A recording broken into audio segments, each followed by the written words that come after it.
Christ Triumphant, June 25th, Daily Devotional by Ellen G. White. Faith and works should be combined.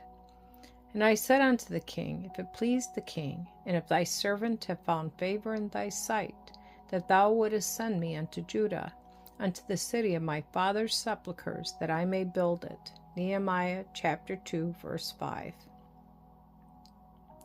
At last the sorrow that burdened Nehemiah's heart could no longer be concealed.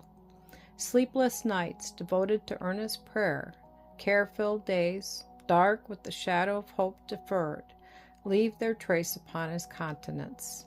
The keen eye of the monarch, accustomed to jealousy to guard his own safety, is accustomed to read countenances and to penetrate disguises. Seeing that some secret trouble is preying upon his servant, he suddenly inquires, Why is thy countenance sad, seeing thou art not sick? This is nothing else but sorrow of heart. Nehemiah chapter 2, verse 2. The question fills the listener with apprehension. Will not the king be angry to hear that while outwardly engaged in his service, the courtier's thoughts have been far away with his afflicted people? Will not the offender's life be forfeited? And his cherished plan for restoring Jerusalem, is it not about to be overthrown? Then he says, I was very sore afraid. With trembling lips and tearful eyes, he reveals the cause of his sorrow. The city which is the place of his father's sepulchre, lying waste and its gates consumed with fire. The touching recital awakens the sympathy of the monarch without arousing his idolatrous prejudices. Another question gives the opportunity for which Nehemiah has long sought. For what dost thou make request?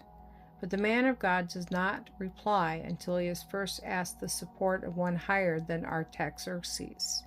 I prayed, he says, to the God of heaven. Nehemiah chapter 2, verses 3 and 4.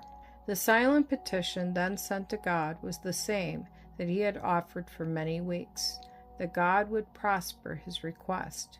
And now, taking courage at the thought that he has a friend, omnipotent and all-powerful, to work in his behalf, the man of God calmly makes known to the king his desire to be released for a time from his office at the court, and to be authorized to build up the waste places of Jerusalem, and to make it once more a strong and defensed city. Momentous results to the Jewish city and nation hang upon this request. And, says Nehemiah, the king granted me, according to the good hand of my God upon me. Nehemiah chapter 2, verse 8. While Nehemiah implored the help of God, he did not fold his own hands, feeling that he had no more care or responsibility in the matter. With admirable prudence and forethought, he proceeded to make all the arrangements necessary to ensure the success of the enterprise.